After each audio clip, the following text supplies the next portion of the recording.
তো বস, এখন এই ভিডিওতে আমরা ধুরন্ধর 2 ধুরন্ধর দ্য রিভেঞ্জ এই ছবিটার ইন ডিটেল রিভিউ করব। আমরা এর আগে একটা ভিডিও ড্রপ করেছিলাম যেটা কুইক রিভিউ, আমি ছবিটা দেখে এসে বসেই ভিডিও করেছিলাম এবং আমি চাইছিলাম একটু ছবিটার মধ্যে থাকতে, যে কারণে আমি এতটা পরে এই ভিডিওটা আনছি। এবার আমাকে যদি এক লাইনে রিয়াকশন দিতে হয় আমি বলবো ধুরন্ধর 2 ধুরন্ধর 1-এর থেকে অনেক বেটার ছবি আমার কাছে। এবার ধুরন্ধর ছবিটা যদি তোমার খুব ভালো লেগে থাকে, আমার যেমন খুব ভালো লেগেছিল, আমার রিভিউ আছে, দেখে নিও। ধুরন্ধর 2 ব্যাপক লেগেছে, এখন দারুণ লেগেছে। এই ছবির গল্পটা আমি একটু করে বলছি। এখানে এই যে হামজার গল্পটা তো আমরা জানলাম, কিন্তু হামজার আগে জসকিরত সিং রাঙ্গি, তার গল্পটা কি? হামজাকে যে টাস্কটা আজিয়া সানিয়াল দিয়েছে, সেটা যদি ফাইনালি সে অ্যাচিভ করতে চায়, তাকে কি খোয়াতে হবে? মেজর ইকবাল, সে কি হামজার আইডেন্টিটি জানতে পারবে? এর থেকে বেশি জানতে হলে তোমাকে নিকটবর্তী সিনেমা হলে গিয়ে 4 ঘন্টার এই ছবিটা দেখতে হবে। ছবির পজিটিভ দিক, নেগেটিভ দিক, আমার কাছে এই ছবির জন্য অনেকগুলো পজিটিভ দিক রয়েছে এবং কিছু ইস্যুস রয়েছে। ছবির প্রথম পজিটিভ দিক হচ্ছে রণবীর সিং। এখানে রণবীর সিং এর না দুটো ভার্সন দেখা যায়। একটা হচ্ছে তার ডার্কার সাইড, যেখানে তাকে দেখলে ভয় লাগে যে এর পরও কি করতে পারে, আর আরেক দিকে হচ্ছে তার যে ভালনারেবল দিক।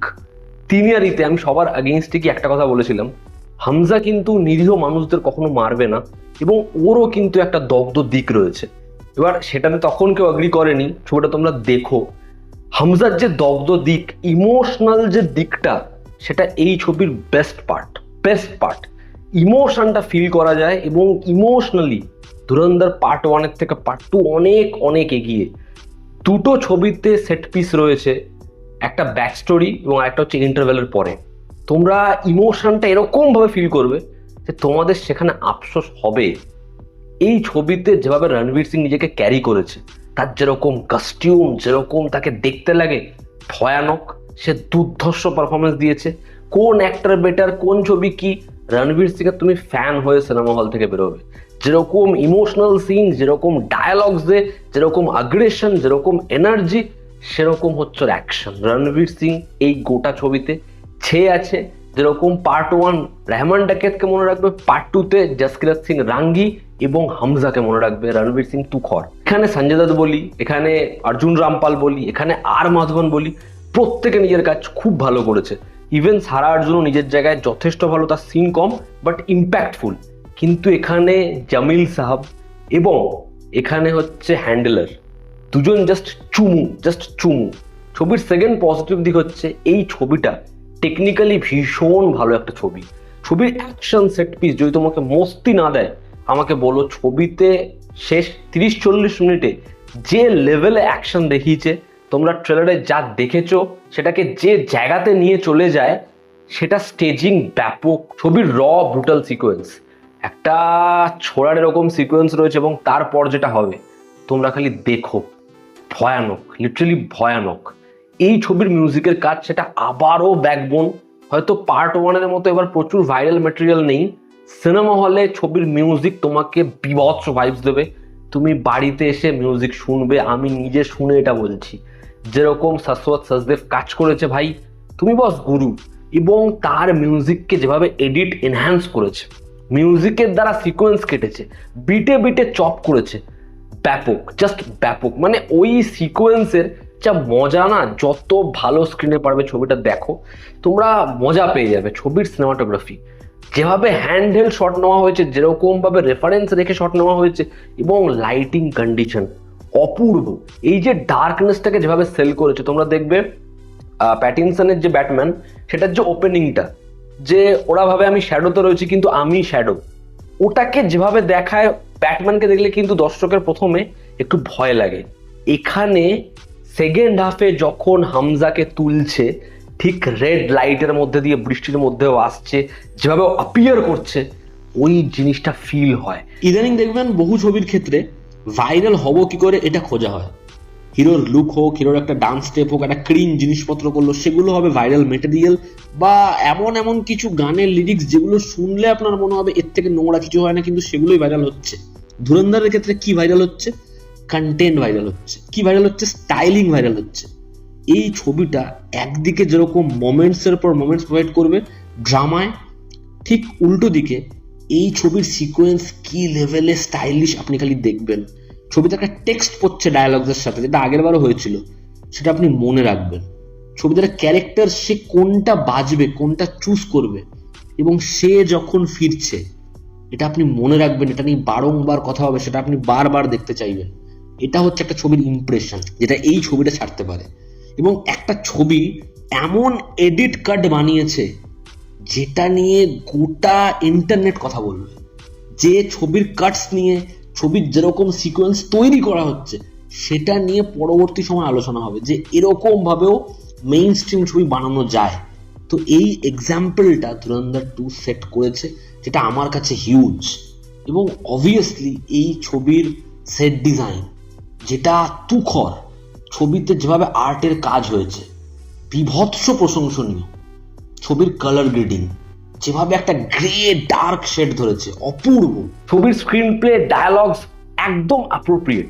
ছবিতে এত কিছু ঘটছে, ফার্স্ট হাফ দেখে তুমি ভাববে যা যা ভেবে এসেছিলাম, যা যা অ্যাজিউম ছিল, সব তো ফার্স্ট হাফে দেখিয়ে দিল, এরপর কি হবে। এবং ইন্টারভেল যে পয়েন্টটা, তুমি সে ভাই আর ব্রেক চাই না, এক্ষুনি শুরু করো, সেটাই হবে তোমার সাথে। ইন্টারভেলের পরের যে সিকোয়েন্সটা ভাই, মানে তুমি আফসোস করবে লিটারেলি, যেটা কি, কেন ভাই এরকম তোমার মনে হবে। তুমি প্রত্যেকটা মুহূর্তটা ফিল করছো। ছবির সংলাপ, ছবির একটা সিকোয়েন্স এমন হাই দিচ্ছে, লোকে পাগলের মতো চিৎকার করছে, পরের সিনে পুরো চুপ করিয়ে দিচ্ছে। আবার একটা সিকোয়েন্স যেখানে লোকে পুরো মস্তি পেয়ে যাচ্ছে, তারপরের সিনে চোখ ছলছল। স্ক্রিন প্লের যা ব্যালেন্সিং, সেটা দুর্দান্ত। আদিত্য ধর এবং তার টিম, তারা টেকনিক্যালি এবং ছবিটাকে যেভাবে লিখেছে, যেরকমভাবে সময় দিয়েছে, যেরকমভাবে কাজ করেছে, শুট, মানে দেখবে বহু জিনিসপত্র বহু ছবির ক্ষেত্রে হয় কি, এটা স্কিপ করে মেরে দিই, এটার খুব একটা বেশি কাজ নেই। এই ছবিতে ছোট ছোট ডিটেলিং, সেটাকে যেভাবে শুট করেছে, যেরকমভাবে দেখিয়েছে, প্রশংসা করতে হয়। মানে 4 ঘন্টা তোমায় দেখাচ্ছি বলে তুমি ভাববে ভাই সময় নষ্ট করছে, ভাই এডিট হতে পারতো, তোমার মনে হবে না, একেবারেই মনে হবে না। ছবিতে একটা টুইস্ট আছে শেষ ভাগে, সেই টুইস্টটা যদি তোমাকে মস্তি না দেয়, আমাকে বলো যে ভাই এই টুইস্টটা মস্তি পাইনি। এবং এই ছবির director, captain of the ship Aditya ধর। লোকে বলে না কি পিক ডিটেলিং বাই আদিত্য ধর, আমি বলি পিক সিনেমা বাই আদিত্য ধর। 100 কথার এক কথা, একটা 4 ঘন্টার ছবি হিট ফর্মুলা না মেনে যেভাবে সে বানিয়েছে, বহু বছর পর এই ছবিটা নিয়ে কথা হবে। এই ছবিটা এমন কোনো ছবি না যে সিনেমা হল থেকে দেখে আসলাম, মস্তি পেয়েছি, ভুলে গেলাম। এই ছবিটা নিয়ে চর্চা হবে।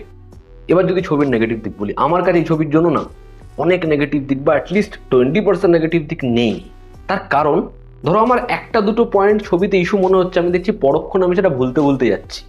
কারণ ছবির শেষ যে 40-50 মিনিট, সেটা ছবিটাকে অন্য মাত্রায় নিয়ে চলে যায়। যাই হোক, আমি নেগেটিভ দিক বলতে গিয়ে সেখানেও প্রশংসা করে দিচ্ছি। যাই হোক, ছবি যদি আমরা নেগেটিভ দিক বলি, ছবির প্রথম নেগেটিভ দিক হচ্ছে এই ছবির বড়ে সাহেব নিয়ে যেই লেভেলে হাইপ, যেই লেভেলে সেটার বিল্ড আপ, তারপর যখন সেটা রিভিল হয়, সেটা আমাকে মজা দিতে পারেনি। মানে সেটা যেরকম হওয়া উচিত ছিল, বাদবাকি প্রত্যেকের ক্ষেত্রে হয়েছে, এখানেও সেটা হতে পারতো, বাট সেটা হয়নি। সেকেন্ড নেগেটিভ দিক হচ্ছে এখানে আদিত্যধরের একটা পলিটিক্যাল দিক রয়েছে, ঠিক আছে। এবার সেটার জন্য আমি তার ছবিকে আলাদা করে খাটো করি না, কিন্তু এখানে সে পার্টিকুলার কয়েকটা সিন এমনভাবেই দাঁড় করিয়েছে যেগুলোর দ্বারা বোঝা যাচ্ছে সে কিছু জাস্টিফাই করতে চায়। যেভাবে সিকোয়েন্সগুলো দেখানো হচ্ছে, যা যা বলা হচ্ছে, ওই পার্টিকুলার পোর্শনগুলো আমার খুব একটা ভালো লাগেনি। আমার মনে হয় জাস্টিফিকেশনটা এরকমভাবে সে না দেখালেও পারতো। তবে এই ছবিটাকে প্রোপাগান্ডা বলে কোণঠাসা আমি করছি না, এবং আমি বলবো তোমরাও সেটা একেবারেই করো না। পার্টিকুলার কিছু জায়গায় ওই স্টেটমেন্টগুলো আমার ভালো লাগেনি, তা বলে এমন না যে গোটা ছবিটার মধ্যে ওটা রয়েছে, দু একটা জায়গাতে সেই জিনিসটা রয়েছে। এরপর হচ্ছে এই ছবিতে ফার্স্ট হাফে, মানে এত তো বড় রান টাইম, কিন্তু ফার্স্ট হাফের না বেশ কিছু জায়গা রয়েছে যেখানে মনে হয় ছবিটা খুব তাড়াহুড়ো করছে, মানে ঝপঝপ ঝপঝপ করে সিকোয়েন্স আসছে। আমি বললামই ফার্স্ট হাফে এত কিছু রয়েছে, যেটা প্রথম দিকে গল্পটা যে কোন দিকে যাবে এবং পরপর অনেক কিছু হয়ে যাচ্ছে, সেখানে দু একটা জিনিস গায়েব হচ্ছে, তো লম্বা সময়ের জন্য গায়েব হয়ে যাচ্ছে। তো এটা তোমাদের একটু হলেও মনে হবে। আর দেখো, এই ছবির মধ্যে সিবিএফসির যে কাট হয়েছে সেটা নিয়ে আমার অবজেকশন রয়েছে। তার কারণ কিছু কিছু ডায়ালগস যেখানে গালাগাল রয়েছে সেটা মিউট করা, আবার কিছু কিছু জায়গায় একেবারেই মিউট করা না। মানে এটা কেন, এটা এটা এটা দরকার কি ছিল? তো ওভারঅল ধুরন্ধর দ্য রিভেঞ্জ, ধুরন্ধর 2 আমার জন্য ভীষণ মস্তি, ভীষণ ভালো একটা ছবি, যেটা যত্ন নিয়ে বানানো, সেখানে যেরকম পারফরমেন্স, সেখানে যেরকম সিনেমাটিক অ্যাপ্রোচ, সেখানে যেরকম ছবির অ্যাকশন, সেখানে ছবির যেরকম ইমোশনাল দিক, ছবির মিউজিক, ছবির এডিট, আদিত্যর ভীষণ ভালো একটা ছবি বানিয়েছে। মানে মেইন স্ট্রিমে এত কমপ্লিট ছবি দেখা যায় না। আমি ভীষণ মস্তি পেয়েছি। তোমরা দেখো, তোমাদের কি অপিনিয়ন জানিও। আমরা ডিটেলে আবার ধুরন্ধর 2 নিয়ে কথা বলবো। জনতা আমাদের পাশে আসে, আবার দেখা হচ্ছে। Take care.